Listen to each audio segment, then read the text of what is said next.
첫 번째는 윤금순 후보와 오홍만 후보 사이에 생겨난 분쟁을 해결하는 과정. 두 번째는 이영희 후보와 노학래 후보 사이에 순위를 대표단이 뒤바꾼 것입니다.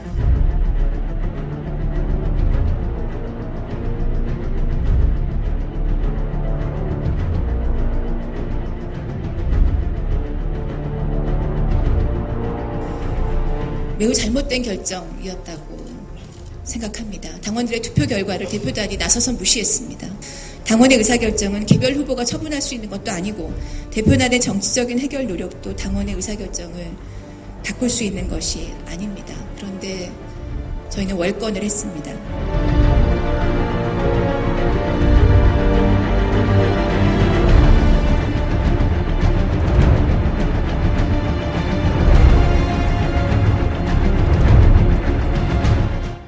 비밀투표의 원칙이 침해되었다는 판단의 근거는 박무조사위원은 5월 3일 대표단 회의에서 동일 IP와 관련돼서 다음과 같이 보고를 하셨습니다. 제1다득표한 후보만 총 비율을 한번 따져봤다. 전체 득표 중 60%가 동일 IP에서 그중에는 두세 명도 있지만 몇십 명씩 뭉뚱그려 한 진상조사위원회가 한 작업은 이것입니다. 전체 투표자의 정보 가운데 최다 득표자 이석기 후보를 찍은 당원의 정보를 분류하고 그중에 동일 IP로 투표한 6,000명을 찾아내고 그중에 수십 개 정도로 동일 IP로 투표한 사람들을 분류해서 그 각각의 주민등록번호와 지역위원회를 살펴보았다는 것이지요. 그리고 그중에 90명을 뽑아서 이름과 전화번호를 확인한 후 전화를 하였다는 것입니다.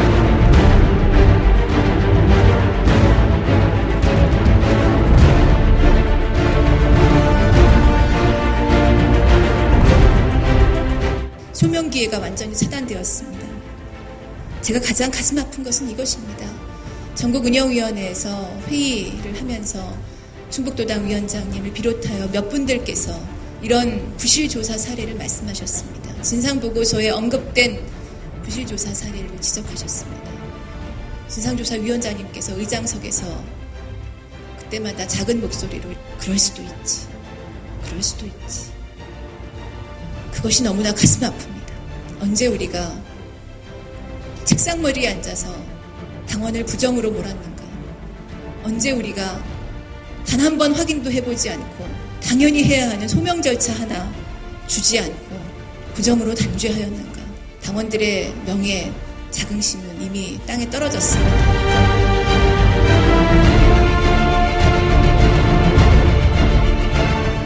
디도스 공격 있었을 때 가장 기초적으로 무엇을 했는지 기억하시지요? 로그 파일을 보았습니다. 이것이 조작이 있었는지 여부를 확인하는 첫걸음입니다. 많은 수사기관의 이 문제의 첫 번째, 컴퓨터 범죄의 첫 번째는 로그 기록을 확보하는데 왜 진상조사위원회는 형상관리 프로그램에만 매달리고 로그 기록은 확보하지 않았습니까? 형상관리 프로그램은 검증용 프로그램이 아니라고 합니다. 개발자가 개발의 편의를 위하여 쓰는 프로그램이라고 합니다.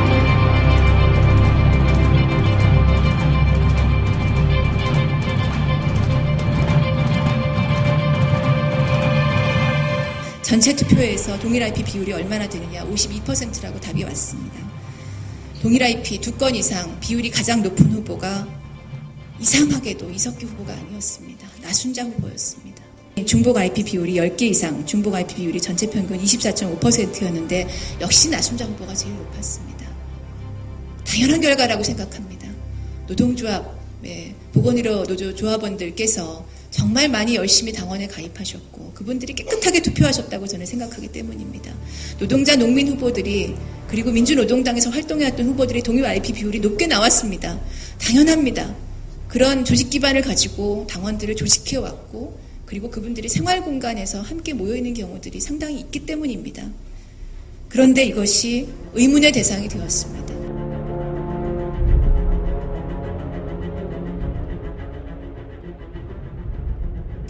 현장투표 조사를 지금 120개, 무효 처리된 8개 말고도 120개에서 투표소에서 즉 현장투표가 이루어진 135개, 138개 그 정도 투표소에 80 내지 90%에서 문제가 있다고 모든 언론에 일면에 떴기 때문에 제가 굳이 이 말씀을 드리는 겁니다. 진상조사 보고서를 다른 아무런 자료 없이, 다른 아무런 정보 없이 오직 중앙선거관리위원회 답변서 2개만 놓고 보는데 이상했습니다. 그대로 넘어가기에는 의문인 점이 너무 많이 생겨났습니다. 그래서 그 다음날 아침에 전화를 해봤습니다. 억울하다고 나오는 분들이, 말씀하시는 분들이 속속들이 나왔습니다. 부정선거 사례로 제시된 것 가운데 제가 그 첫날 찾은 것이 사진이 제시된 부정선거 사례 중에 절반이었습니다. 대표적인 사례 중에, 가장 명백한 사례 중에 절반이었습니다. 그래서 지난 전국운영위원회 때 도저히 이것을 근거로는 나는 한 발짝도 더 다른 조치를 취할 수가 없다. 그렇게 말씀드렸습니다.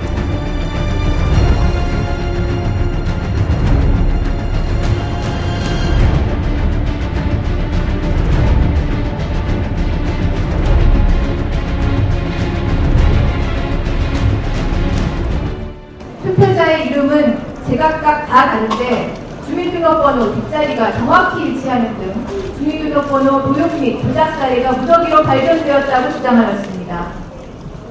그러나 이것은 우리나라 주민등록번호 체계에 따른 매우 당연하고 자연스러운 결과입니다.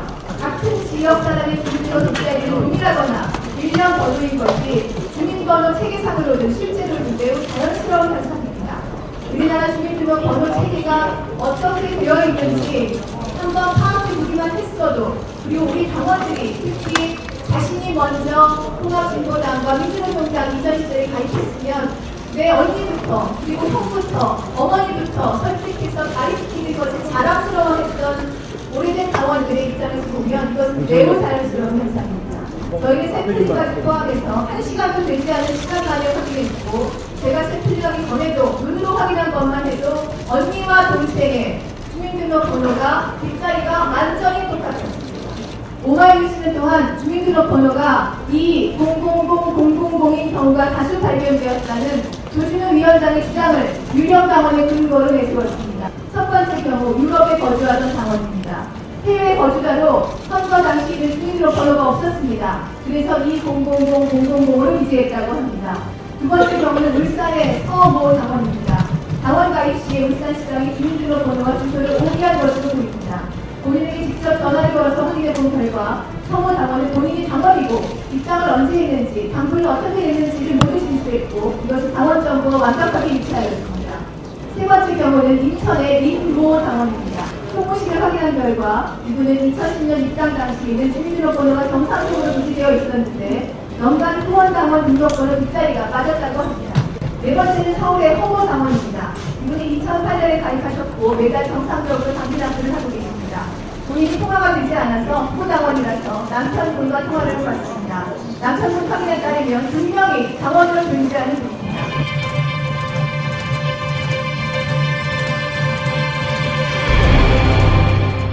전국 8개 투표소의 온라인 투표소와 현장 투표소를 합쳤을 때 일부 투표소, 적어도 두 곳에서는 투표율이 100%를 넘었다는 오보가 어제와 오늘 여러 언론에서 나왔습니다. 사실관계는 단순합니다. 3월 3일 당시 직장 기준, 천안, 연기 등 지역위원회 소속의 당권자들 23명이 투표 이후 진행된 거주지 기준 당적 정리 과정에서 4월 13일경 공주로 당적이 변경되었다가 5월 8일 해당 지역위원장의 요청으로 다시 천안과 연기로 당적 변경됐습니다. 따라서 4월 29일 기준으로 작성된 지역위원회별 투표 회장에게 이들이 모두 공주 당권자를 집계됐습니다. 4월 29일 당시를 집계하면 공주 당권자가 모두 113명인 것입니다. 3월 3일 당시에 당권자 90명 더하기 4월 13일 당적 이동되어 온 23명, 이래서 113명인 것입니다. 이들 가운데 92명이 투표를 했기 때문에 투표율은 81.4%,